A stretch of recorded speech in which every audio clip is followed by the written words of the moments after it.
President Obama hitting the trail hard for Hillary Clinton and hyping the economy that he's overseen for the last 8 years. Listen.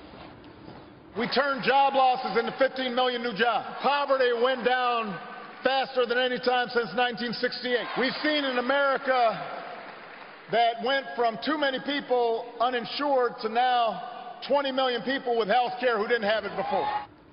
But is the economic picture really as rosy as the president is painting it? And what will it mean for voters if Hillary Clinton continues his legacy for the next 4 years? Brian Brinberg, he's the chairman of business and finance at the King's College in New York City, and he joins us now to break it all down for us. Thank you for joining us. Good to be here. So we heard President Obama painting a rosy picture there, and he did, grow the economy, but not necessarily in the correct places. Well, he's telling part of the story, but you notice what he's leaving out. He's leaving out debt. He's leaving out long-term unemployed. He's leaving out people stuck in part-time jobs. He's leaving out the growth and regulation. That's part of the Obama economy story. If you're not telling that part of the story, you're not telling the whole story. And the people not looking for jobs anymore because they just and the growth and the number of people who have dropped out of the labor force. Yeah, so it's a very mixed picture at best, and he's just not telling that story in the campaign trail. But when you hear Hillary Clinton speak about her economic plan, she's got big plans. Let's take a look, first of all, at her wish list. This is everything that she would like to do, and it sure sounds great. $350 billion for tuition-free college, $275 billion for infrastructure, $300 billion for paid family leave, and $60 billion for clean energy. All right, well, that's all great, but how are you going to pay for it? It's got to come from somebody. It's going to come out of somebody's pocket. Clinton says it's going to come out of wealthy taxpayers' pockets. She wants to tax the rich, she says, not middle-class Americans.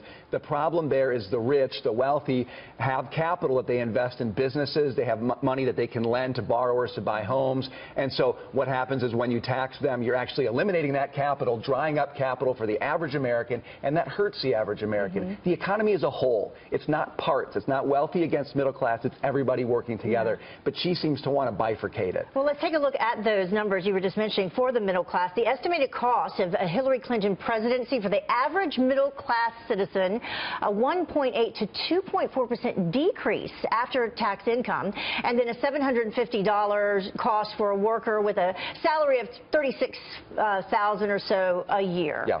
These are rough estimates because, of course, the candidates never put out enough detail to really tell with any precision what's going to happen. But the point is Hillary Clinton's not going to grow the economy. She wants to tax the rich, and she wants the government to spend more money. As you said, give money to college students, spend more money on health care, but it's not going to grow the economy, which means it's not going to grow investment, it's not going to grow wages, and that's what hits middle-class taxpayers' pocketbooks. So in order to grow the economy, one of the main things you have to do is have new businesses. Absolutely. You need to reform taxes. You need to reform regulation. We've had hundreds of billions of dollars of new regulation over the past 8 years. That kills businesses. That makes it hard to start a new business. If you want to put people to work, if you want to grow wages, you have to grow businesses. That means you have to roll back regulation.